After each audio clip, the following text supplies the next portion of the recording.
శ్రీ లక్ష్మీ నృసింహ పరబ్రహ్మణే నమ. ముఖ్యంగా పెద్దల యొక్క లేక ఉత్తముల యొక్క లక్షణాలు ఎలా ఉంటాయి అనేది, తర్వాత ధనం అనేది మనకు ఏ రకంగా ఎట్లా ఎక్కడ ఏది ధనంగా ఉపయోగపడుతుంది, తర్వాత మామూలు వాళ్ళ యొక్క అంటే సాధారణ వ్యక్తుల యొక్క గుణాలు లక్షణాలు ఎట్లా ఉంటాయి అనేది చెప్పటం ప్రధానమైన ఉద్దేశం. మొదటిది ఏమిటి అంటే అద్రోహ సర్వభూతేషు కర్మణ మనసా గిర అనుగ్రహశ్చ దానంచ శీలమేతద్విదుర్బుధాః. మొదటిది ఏమిటి అంటే త్రికరణ శుద్ధిగా అంటే మనోవాక్కాయ కర్మల చేత ఏ ప్రాణికి కూడా హాని చేయకుండా ఉండడం.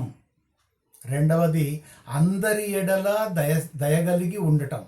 అనుగ్రహశ్చ దానంచ దానగుణం కలిగి ఉండటం అనేవి శీలమేతద్విదుర్బుధాః. ఇది గొప్పవారి యొక్క శీలం అంటే ప్రవర్తన యొక్క లక్షణము, నడవడి యొక్క లక్షణము అని చెప్పబడతాయి.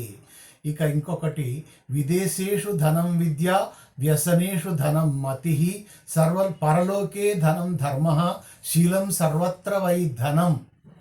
విదేశేషు ధనం విద్య, మనం వేరే రాష్ట్రానికి కానీ వేరే దేశానికి కానీ వెళ్ళినప్పుడు అక్కడ మనకు వాళ్ళ భాష ఏమిటో, వాళ్ళ సంస్కృతి ఏమిటో, ఆచార వ్యవహారాలు ఏమిటో మనకు తెలియదు. కానీ మన దగ్గర కనుక విద్య ఉన్నట్టయితే విద్వాన్ సర్వత్ర పూజ్యతే అన్నట్టుగా విద్యావంతుడు ఎక్కడికి వెళ్ళినా రాణించగలడు, గౌరవాన్ని పొందగలడు.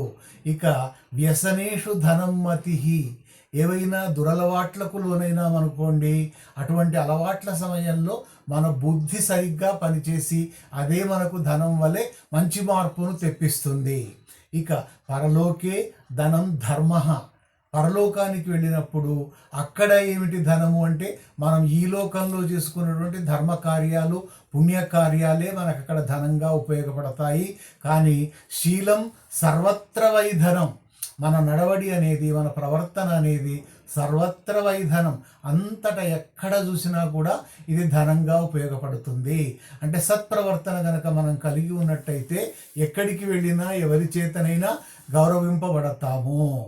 చివరగా అలకాశ్చ ఖలాశ్చైవ మూర్ధభిః సుజనైర్ధృతాః ఉపరి ఉపరి సంస్కారేపి ఆవిష్కుర్వంతి వక్రతాం. అలకాశ్చ ఖలాశ్చైవ, అలకాహ అంటే ముంగురులు. కొంతమందికి ఇట్లా ముందు భాగంలో ఇక్కడ వెంట్రుకలు వంకర్లు తిరిగి ఉంటాయి, ముంగురులు అంటారు వాటిని.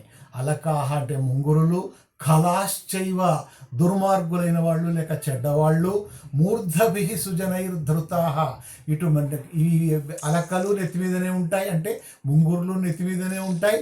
తర్వాత దుర్మార్గులు చెడ్డవాళ్ళు కూడా మన నెత్తికెక్కి కూర్చుంటారు.